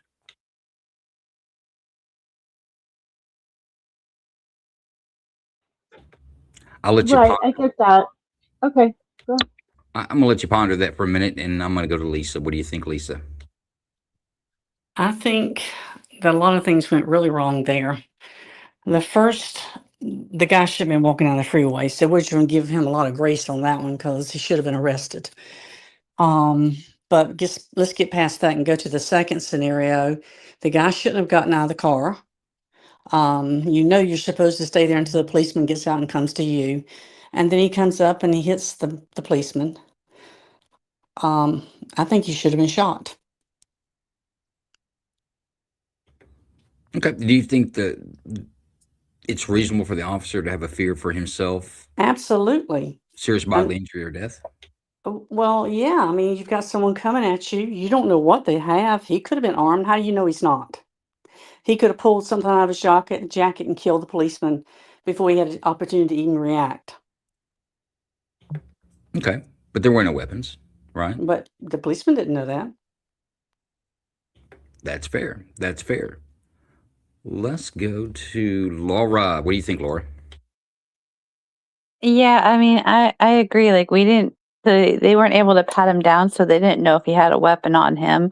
He got out of the vehicle in the second scene there and was coming at the police officer. The police officer told him to back up and not to get out of the vehicle.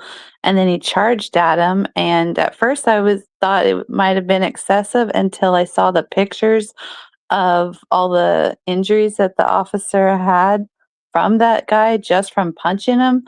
So, I mean, again, at the time, he didn't know what else he was going to do to him. Maybe he wasn't able to see very well after being injured and was really fearing for his life. Well, let me ask you this: is it proportional that if an officer gets punched in the face, even though it makes his nose bleed or his eye bleed, it's still a punch to respond with lethal force? With that alone, I think that the officer should have punched him back, or or the A taser. I mean, he has other tools at his disposal to deal with less than lethal force, right? That's true. That's true. I mean, I don't know if he was able to get to the taser in time the way that guy was coming at him, and if the gun was the closest weapon he had available. I mean, aren't they both on his belt? True. I just don't know where the taser was on his belt, and you couldn't really see a clear visual of how that guy was coming at him. Well, no, and I'm not necessarily arguing a point with you. I'm just bringing up a point. Do we think that it's reasonable to, if someone punches an officer, that this officer responds with deadly force? No, I don't think that punching alone is reasonable enough to respond with deadly force. However, he did come at him several times. So, I mean, at the time, the officer did not know if he was just going to punch him. Okay. Kentucky girl, what do you think? Yeah, I think it was reasonable. I think that the cop doesn't have to wait until he's beaten half to death to defend himself, and he didn't know whether the assailant had a weapon on him or not. For all he knew, the guy was going to beat him half to death and then pull out a gun or a knife or whatever.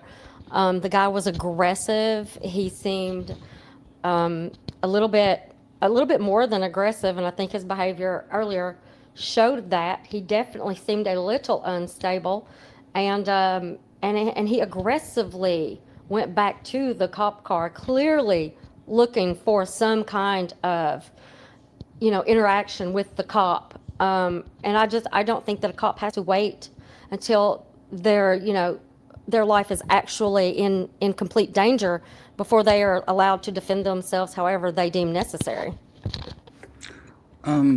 I think the law does require that there be a reasonable fear, and that's really what we're looking for. Do you think any fear the officer had was reasonable, that deadly force was needed to stop the attack? I think it was entirely reasonable in that, and you can hear it from the cop. You can hear it from his breath. You can hear it from the panic in his voice. He was afraid for his life. The other officers actually thought that his injuries were to such an extent that he had been shot. They thought that he had been shot. His injuries were serious. For all we know, he could have been concussed from the blow to his head. There was more than one blows. So yeah, I think it was entirely reasonable. Okay. Rusty, are you still holding in there on the unreasonable portion of this? Yes, sir. Yes. Yes, sir. I'm going to stick with the unreasonable. I from the looks of the views that I could see, it looked like a couple of cheap shots were taken at him, and then he wasn't standing over him, like continuing to punch him down. It just looked like a couple of cheap shots, and then he took off running something. So I don't believe that was enough to put the officer's life in danger, to use deadly force on him. Yeah, and the guy wasn't armed, right? It wasn't like he put a gun in the guy's face, right? He wasn't armed. No. So I'm going to go with unreasonable on that. For everyone else, no one else has an issue that this guy didn't have a gun or a knife or anything. He just punched a cop, and we're all okay with it. Absolutely have a problem with it. Well, Joe, did the policeman know that this is the guy from earlier that was walking down the interstate? He did not know that. That wouldn't have responded to any type of bolo. They just they'd run the license plate, I think, probably, and probably put the two and two together. So no, that officer that pulled him over the second time had no idea there had been an interaction earlier that night. But he had no way of knowing whether he had a gun or not. No. Mm-hmm. No way of knowing. And no gun was found. No knife was found. Well, hindsight's 20/20. It is. Yeah. But there's no indication. All right, we're going to have to take a vote here pretty quick. I'm going to throw in one last thing that even though the person who was shot didn't have a firearm and didn't have a gun, once the officer had taken the hit, I think that for sure there is a gun in the fight. The cop brought it. That if you lose control of that gun, then the suspect has all the weapon that he needs. So I think that's a consideration you have to take into consideration when deciding this one. And since you've used up all your 10 minutes, I'll give you no more time to consider. I'm going to you first, Laura. Reasonable or not? I think it was reasonable with how aggressive that guy was, and the officer needing to defend himself. I think it was reasonable. Very good. Let's go to Rusty. What do you think? I'm going to stick with unreasonable. Very good. Lisa, how say you? I say reasonable based on the fact that we don't know whether he had a gun or not. Very well. Wee Willie. And he was very aggressive. Fair enough. Wee Willie, your vote. I'm going to have to vote reasonable. I don't like that the guy didn't have a weapon, but he attacked the cop. Reasonable. I like the way you Texans think. Kentucky, what do you say? I'm going to go with reasonable. If somebody's beating the hell out of me and I've got a gun, I'm going to shoot them. Very well. That is a 4-1 decision, reasonable force.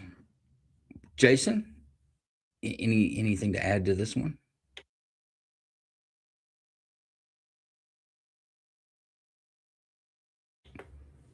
No, nothing to say. I agree with the decision, but hang on, Joe. Sorry, real quick. I didn't like the traffic stop. I think he let him sit in that car too long. But outside of that, we're missing a big point here on when lethal force is justified. It's the fear of or the cause of great bodily harm, which includes permanent disfigurement or the loss of bodily functions, and then imminent death. So after he gets cracked in the eye like that, and we can go into energy. I'm not sure. I'm guessing the guy had some skull fractures and stuff and whatever. But in that state of mind, he's at a loss. And Joe's exactly right. He has a gun there. And in his mind, you can't let your gun get out. And he's already committed great bodily harm. I think the cop was in a self-preservation mode at that point. Now that's the way I see it. And I think it was Lisa that brought it up. One of you guys brought it up that you could tell by the officer's breathing. He was a little bit confused. So his ability to put up a fight, if it were just go hands on hands, was diminished considerably after the first blow, I believe. So yeah, I agree with the decision. And I get where Rusty's coming from on that.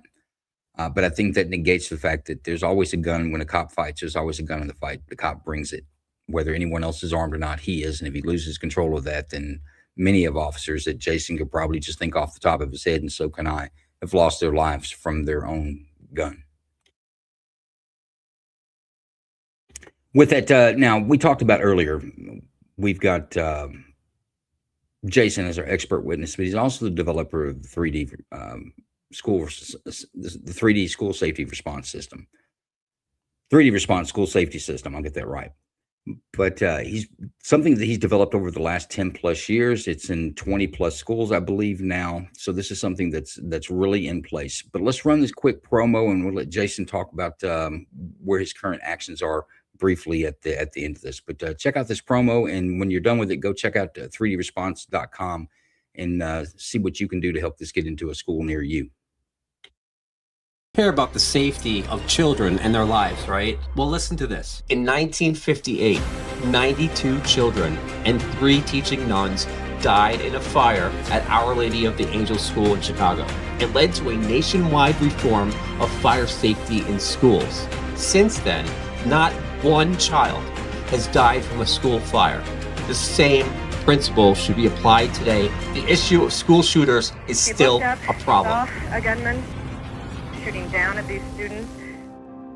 As of course we now learn about even more school shootings. And our Brittany Ehrman found they aren't building schools like they used to for this very reason. The definition of school safety in today's day and age previously had not yet been defined. with Minnesota-based 3D Response Systems. One of the pushbacks we hear is we don't want our schools to look like a prison. In reality, our system is completely hidden so you don't lose that learning environment feel. 3D Response Systems is a multi-layered design to get the police there faster and provide tools for the people inside to survive. I went there as a skeptic.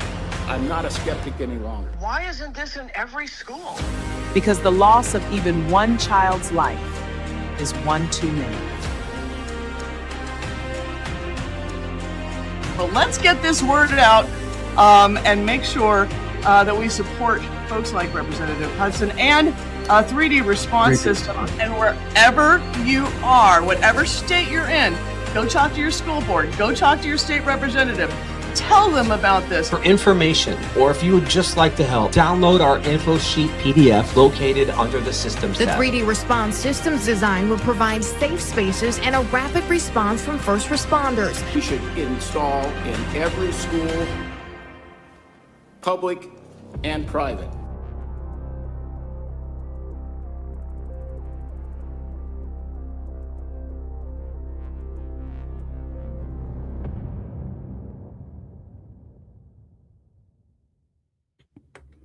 Now, folks, one thing that'll change the narrative on school shootings and the massacres that have happened over the last years is the 3D response system. Now, Jason, we're pushing it through Minnesota. Do you have any updates on that? And I might have to keep you on a short leash because we're running close on time. This fifth video we have to get in. Go ahead, Jason. I'll go short. It's going to Omnibus. It's more, I'll just leave it there. And I got tours tomorrow and Sunday with the Minnesota Senate School Safety Advisory Committee to come see it. But it's not dead. It's moving. It's still moving. Yeah, folks, if you're in the state of Minnesota, go to your website, find your representative, and tell them to pass the SHIELD Act. This should be what they're trying to do and what they should do, and we want to see all 50 states do it, is make it a building code. We have a fire code that keeps our kids safe. We have maniacs going into schools with guns. It's time to have a safety code that keeps our kids safe. But we are wholeheartedly behind the 3D response system, what Jason's done. If anybody wants more information, follow Jason on X. Or get with anybody of the cast and crew here. We can get you in contact with all the information that you would need about the 3D response system and what it is. And we do thank you, Jason, for you and your company putting that together. There isn't anything else out there, and it will end today's narrative on school shootings. With that, Big Ron, without ado, case number 5. Let's get it running. 5 coming up.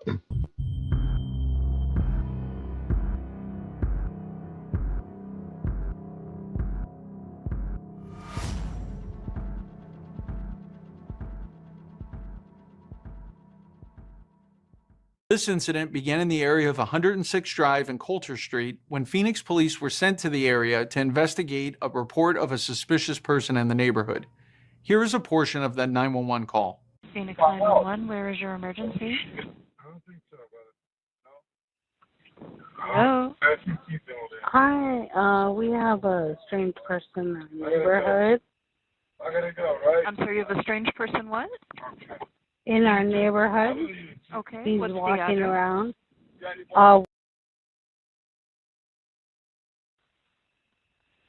Okay, and so is he just walking around on the street, or what's he doing?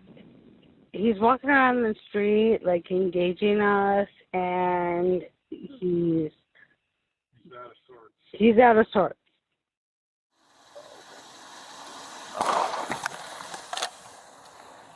Hey, show me your hands now!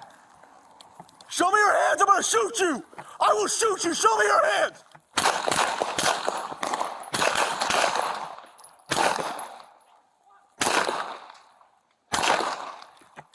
A15 Mary, 998, 106 Drive and Coulter, 998, 106 Drive and Coulter. Yeah, I got him. Male is gonna be running northbound 106 Drive, no shirt, black pants, shorts. He's aiming a gun at it. He shot multiple times. I got him still. Tack reload, tack reload. He's still running north.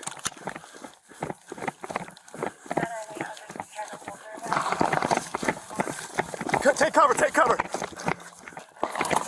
He's still shooting at us. Rounds are going by us. He's gonna be running northbound still. Hey, he's still running north. He's going. I got it moving still. Keep pushing up, keep pushing up. He went eastbound from our location. He shot a couple more rounds at us. Here's body-worn camera video from another officer on scene. Hey, show me your hands now! Show me your hands, I'm gonna shoot you! I will shoot you, show me your hands!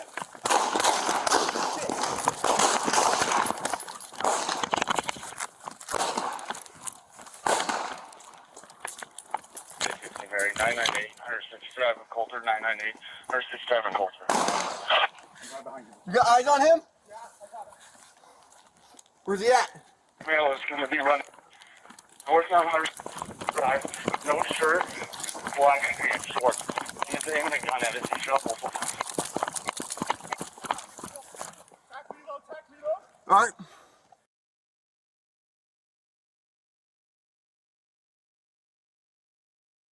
Phoenix 911, where is your emergency? Hi, I'm at. I got shots fired outside my home. Okay, any yelling, screaming, glass breaking? No, I can't hear. Beating around or anything like that? I don't know. We had somebody come knock at my door. I've got 2 children. My husband's the one that's outside. Sorry.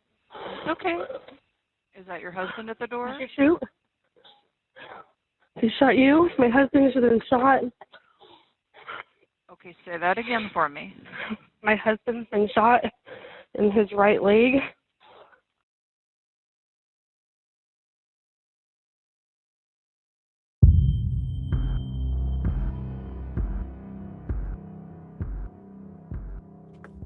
Okay, folks, that is case number 5. I'm going to give you a little more to this.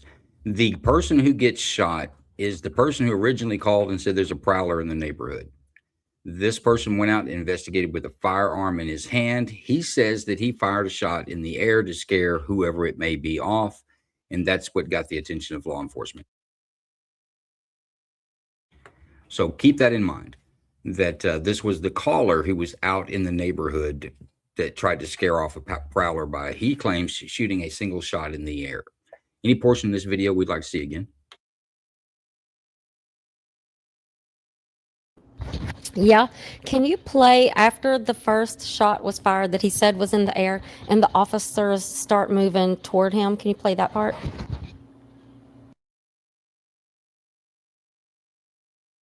Sure.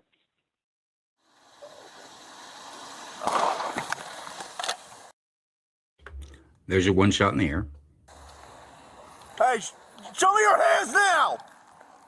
Show me your hands, I'm gonna shoot you! I will shoot you, show me your hands!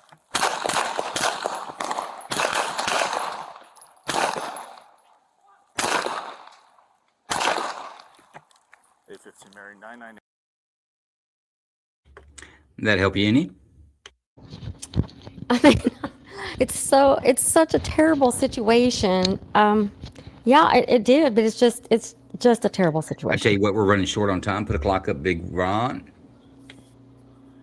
and put 5 minutes on it. That's right. You're gonna have 5 minutes on this one. Running short of time. So I'm going to go to who am I going to first? Let's go to Lisa. Lisa, what do you think about this one?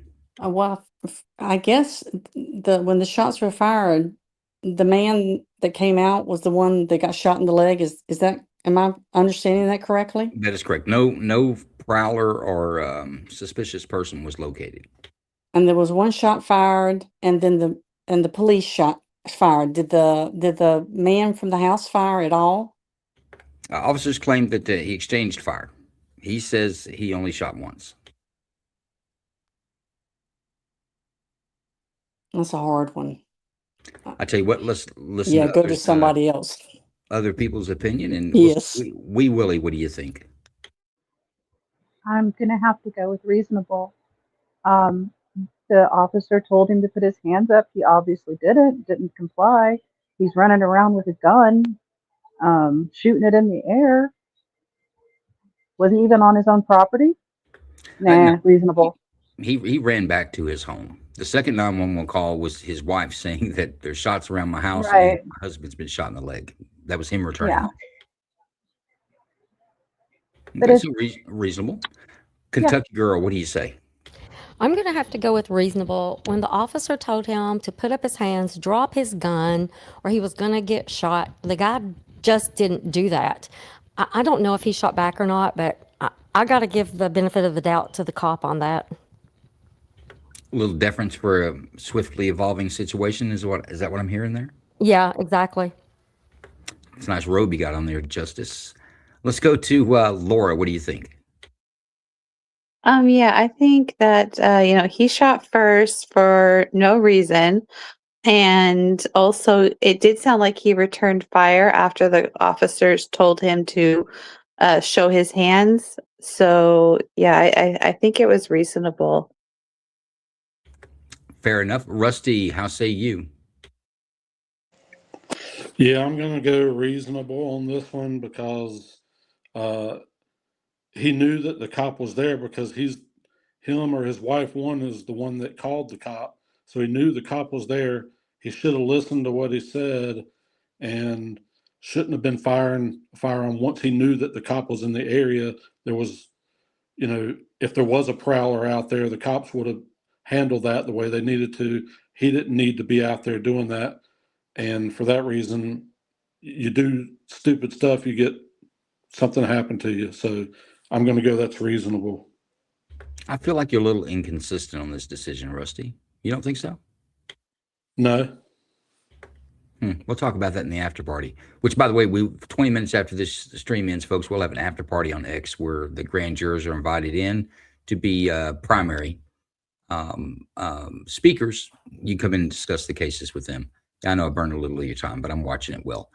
I don't have a big aspect on this. I'm going to go to a vote. Let's go to Laura. I'm hitting you first. What do you say? I say reasonable. Reasonable. Wee Willie? Unfortunate, but reasonable. Unfortunate. That's a new term. I've never heard. Unfortunate, but lawful. Lisa, how say you?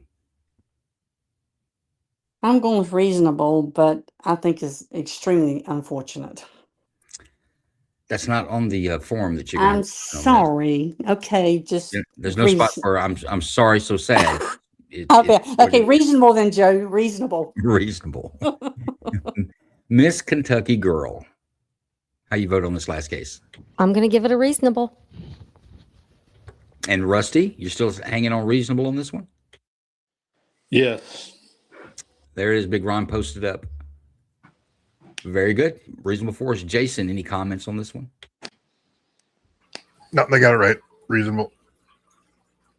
I think so. Now watch this one. This is actually coming to a head. This gentleman was charged with ag assault with a deadly weapon, which is rightfully so. He says he just fired one shot in the air, didn't know the police were there, and he's a big victim in this. But they're making a big stink out of it there in the city of Phoenix. So watch this one and see what the media is saying about it, and see if you agree with what they say. Because there, it's like, oh, by the way, he was a surgeon. He's an accomplished surgeon who just went outside to check on, some bad stuff happened around his house. He shoots a shot in the air, which is, doesn't hurt anyone until you're the person it falls on. He shoots. Yeah, don't do that. Just to scare off someone, and then police overreacted. And there's no way they think the charges should be dropped. He shouldn't be charged. But the state's going forward with this, and it's turning into a little bit of a deal out there. But with that, guys, catch us in 20 minutes for the after party. And I'm going to throw this up real quick. If you want more of it, give me a DM. But we have a Patreon group. You can support the show. There are costs to doing this, and we do appreciate anything that you could help us out there with. Join our Patreon group for that support. And with that, I want to say thank you to each and every one of our volunteers this week. It's always very, we appreciate it more than you know that you'll spend your Friday evening with us. And of course, Jason, our one and only expert witness, Big Ron and Bruce Wayne. Appreciate you guys as producers, and we'll see you in the after party.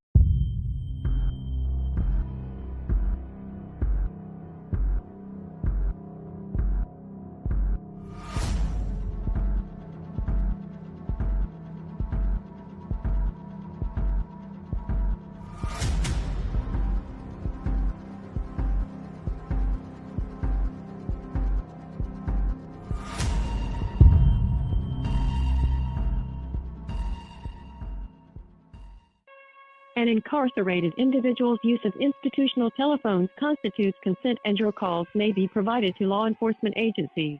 Thank you for using Securus. You may start the conversation now.